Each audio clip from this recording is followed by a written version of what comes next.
శుకుడు పరీక్షిత్తుకు మహాతలం గురించి, రసాతలం గురించి, పాతాళలోకం గురించి ఈ విధంగా వివరిస్తున్నాడు. తలాతలానికి కింద మహాతలంలో కద్రూపుత్రులైన పాములు చాలా శిరస్సులతో క్రోధ వశ గణావళి అనేటట్లు ప్రసిద్ధి వహించి ఉన్నాయి. ఇంకా కుహక, తక్షక, కాళీయ, సుషేణాది ప్రముఖులు పెద్ద పెద్ద శరీరాలు కలిగి విష్ణువాహనమైన గరుత్మంతుని భయంతో సదా ఉద్వేగం పొందుతూ తమ భార్యలతో, పుత్రులతో, స్నేహితులతో, బంధువులతో కలిసి ఉంటారు.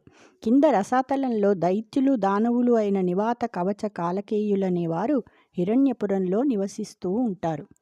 ఇందుకులోద్భవ వినుమా కిందటి పాతాళమునను క్రీడించుచునానందమునొందుచునుండును సందడి పడినాగకులము చతురతతోడన్.